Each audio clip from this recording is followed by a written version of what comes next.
Hello there, faithful listener. You've tuned in to Season 7 of the Bible Explained podcast. So make sure to grab your cup of coffee, because today we are going to be discussing the book of 2 Samuel.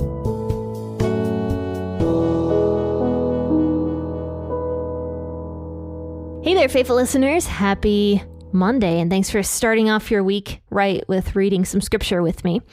I hope you all had a fantastic weekend and also a fantastic Mother's Day. So if you're a mom, tell me what you did for Mother's Day. For me, I just hung out with my mom. I potted up a little plant for her. She's not actually a plant person typically, but she recently discovered begonias because I introduced them to her. And if you guys have never looked at a begonia before, they are so beautiful under the sunlight. They actually look like they are sparkling. And so begonia is one of my favorite flowers. And so I was buying a whole bunch of them a couple weeks ago. And my mom was like, I don't really like those ones. And I'm like, Mom, like, look at them like in the sunlight. And she was like, oh my goodness, those are so beautiful. So she ended up liking the begonia. So I potted up a little begonia for her and I let her pick out the pot. And that's what I got her for Mother's Day, was a potted begonia. But we're going to be talking about 2 Samuel 2 today and talking about David's rise to power, but also this weird little thing that's popping up with one of Saul's sons, this guy named Ish-bosheth. So let's see how the start of this rivalry begins. So we'll be reading 2 Samuel 2 verses 1 through 11. Make sure to grab your cup of coffee this morning or your cup of tea. I actually discovered a tea that I really like. I haven't been able to drink coffee recently, and I can drink some teas. So I found this turmeric and ginger tea with black pepper in it. Oh my goodness, it is so good. I really like spicy foods. And so this particular tea is like almost spicy. And for me, it's perfect. I really enjoy it. So grab your cup of coffee for those of you who can drink coffee. Even though I can't drink it, I still want you to be able to enjoy it. So grab your cup of coffee or your cup of tea this morning, and let's read, once again, 2 Samuel 2, and I'll be reading this portion, as usual, out of the WEB. After this, David inquired of Yahweh, saying, Shall I go up into any of the cities of Judah? Yahweh said to him, Go up. David said, Where shall I go up? He said, to Hebron. So David went up there with his 2 wives, Ahinoam the Jezreelitess and Abigail the wife of Nabal the Carmelite. David brought up his men who were with him, every man with his household. They lived in the cities of Hebron. The men of Judah came, and there they anointed David king over the house of Judah. They told David, The men of Jabesh-Gilead were those who buried Saul. David sent messengers to the men of Jabesh-Gilead and said to them, Blessed are you by Yahweh, that you have shown this kindness to your Lord, even to Saul, and have buried him. Now may Yahweh show you loving kindness and truth to you. I also will reward you for this kindness, because you have done this thing. Now therefore let your hands be strong, and be valiant, for Saul your Lord is dead, and also the house of Judah have anointed me king over them. Now Abner, the son of Ner, captain of Saul's army, had taken Ish-bosheth, the son of Saul, and brought him over to Mahanaim. And he made him king over Gilead, and over the Asherites, and over Jezreel, and over Ephraim, and over Benjamin, and over all of Israel. Ish-bosheth, Saul's son, was 40 years old when he began to reign over Israel, and he reigned 2 years. But the house of Judah followed David. The time that David was king in Hebron over the house of Judah was 7 years and 6 months. So we read at the last chapter of 1 Samuel that Saul had died. And meanwhile, David was actually living in the Philistine region in this place called Ziklag.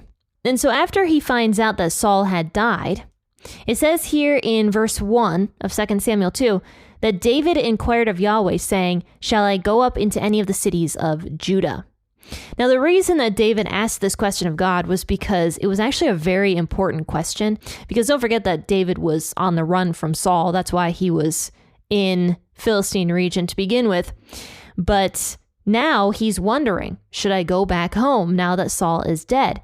And there's a few reasons why David would ask this question of God. First and foremost, is there anyone else who could be searching for David's life? Would it even be safe for David to go back home? Secondly, how is this going to look to everybody else. David coming up from a Philistine region and going back to Israel now that Saul has died. Is that going to look bad to other people? So yeah, this is certainly an important question that David is asking of God.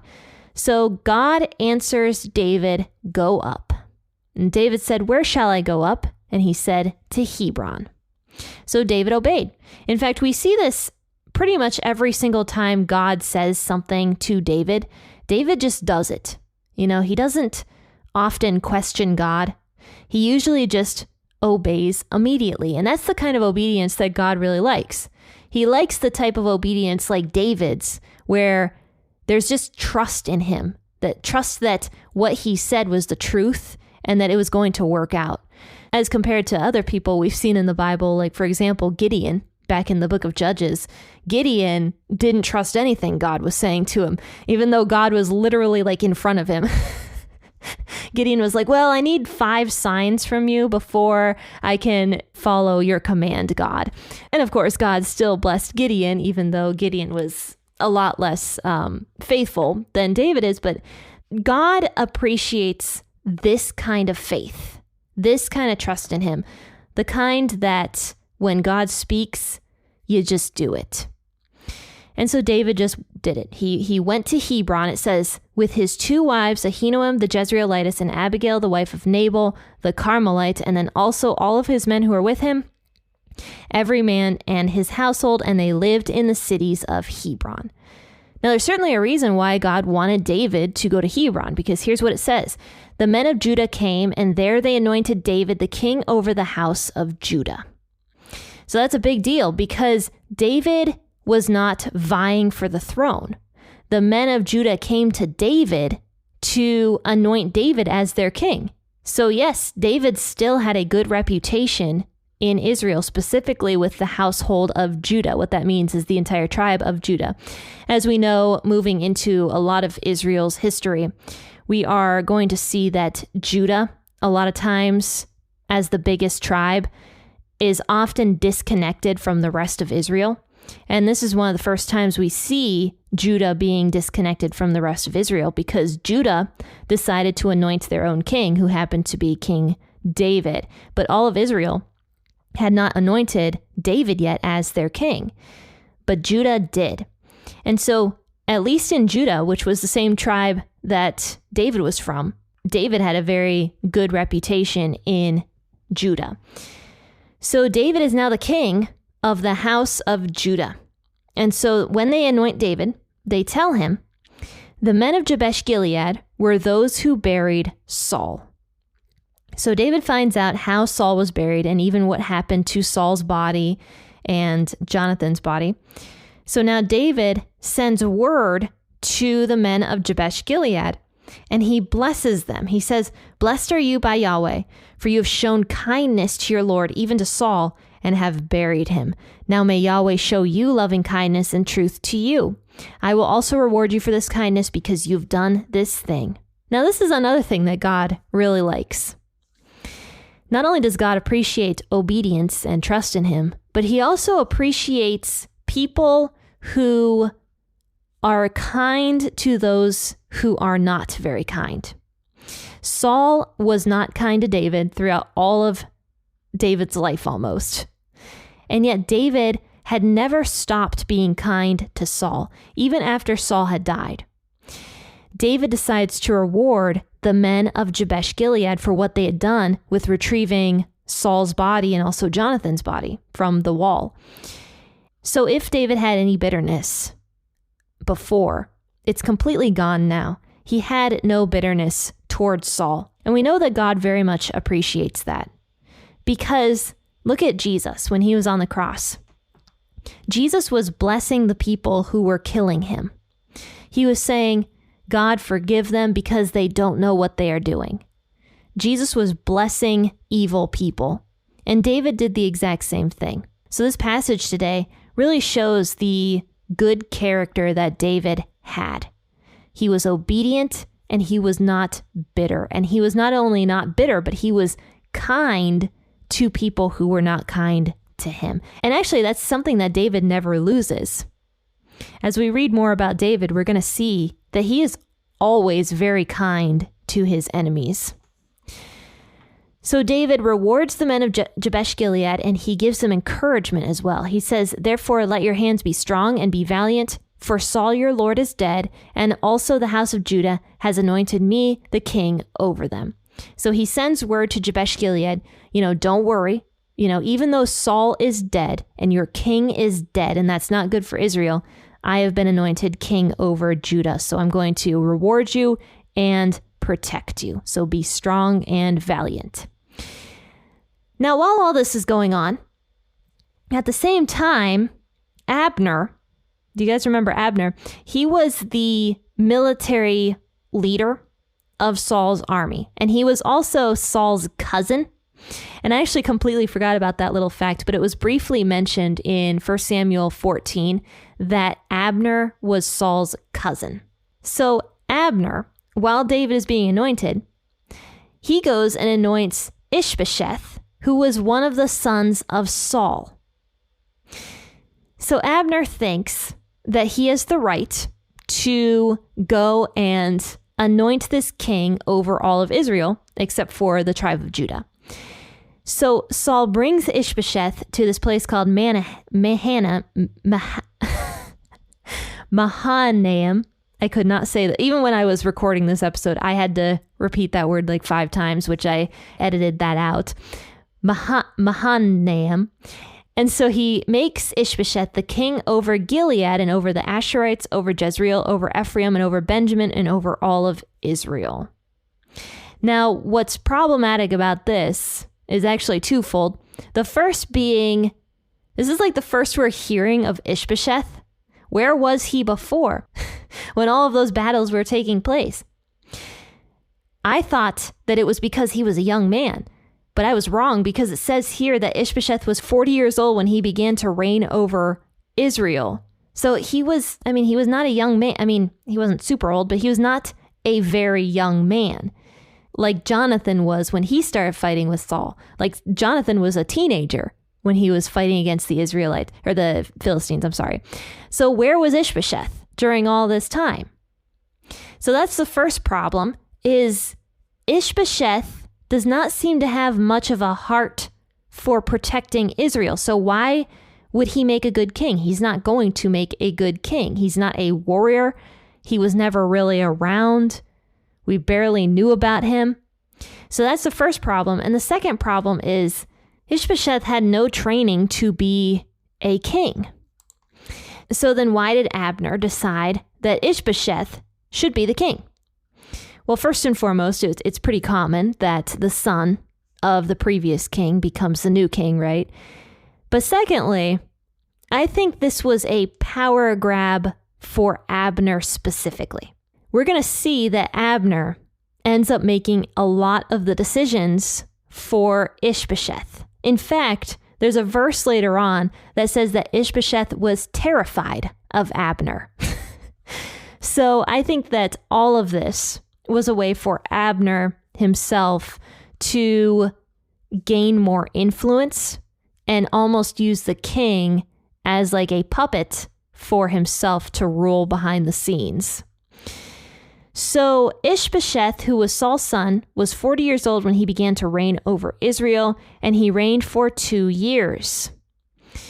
But the house of Judah followed David. So I can imagine, during all of this, that David is just frustrated. Like, what? Why can't he just become the king over everything? At least I would be frustrated if David was not. But it could also be that David was satisfied just ruling over Judah, and didn't even think about Ish-bosheth until later on. But I don't know, like, this seems so frustrating, doesn't it? That David had to be on the run from Saul for 10 plus years, 10 to 15 years of his life. And now when he's back in Israel, even though he's been anointed by God so many years ago, and also by the men of Judah now, he still has to share with Ish-bosheth, who shouldn't even be the king. So God does not work in our timetable. I've said this multiple times in the past. God does not work in our timing. He works in his own timing.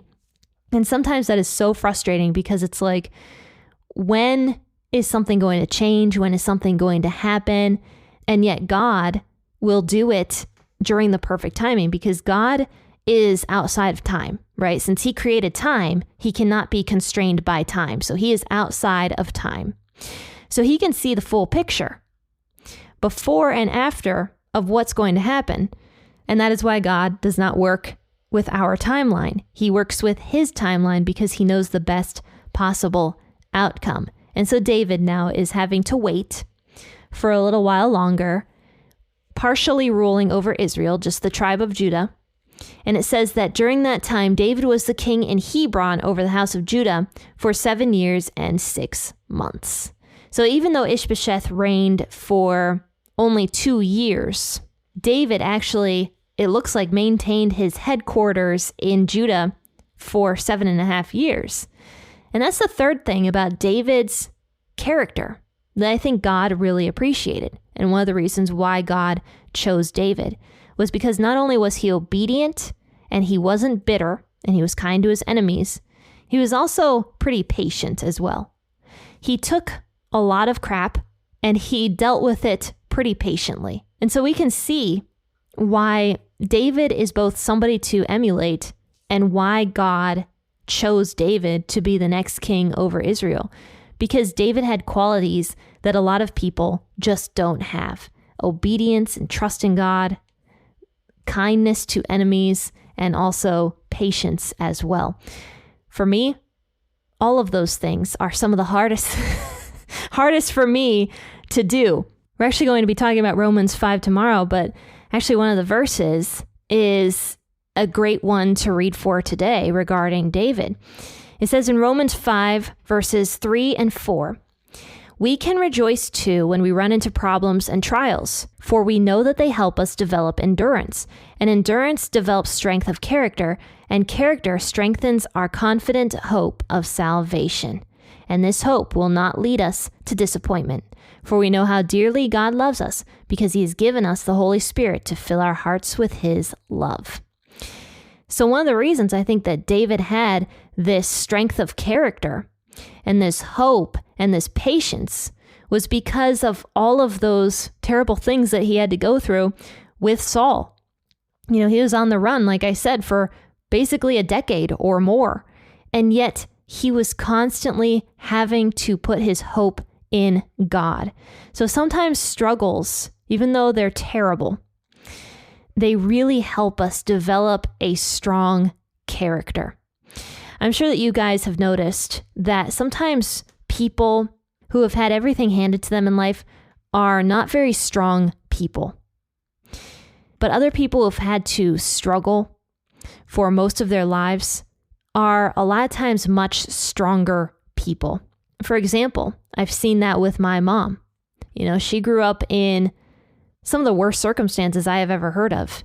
And now she has such a strength of character. She's able to endure a lot of things. She's got so much hope. She's just a great person. And I'm not saying that just because it's Mother's Day. I'm saying that because I believe it.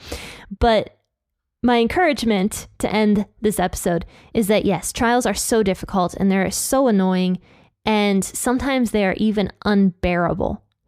But when we get past them and we get through them and we're able to endure all of that, all of those trials, in the end, we are going to have this strength of character that God absolutely loves.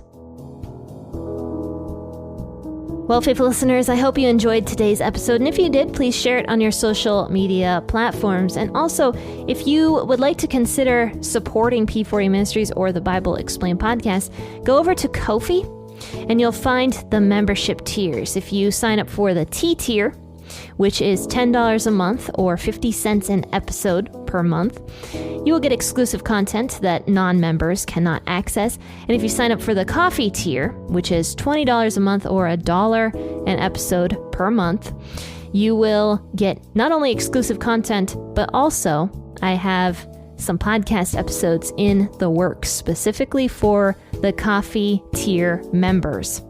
So go over to Ko-fi, you'll find that linked in the description of my episode. All right, faithful listeners, I hope you have a fantastic rest of your Monday. I'll see you guys tomorrow for that episode from Romans chapter 5. Until then, happy listening and God bless.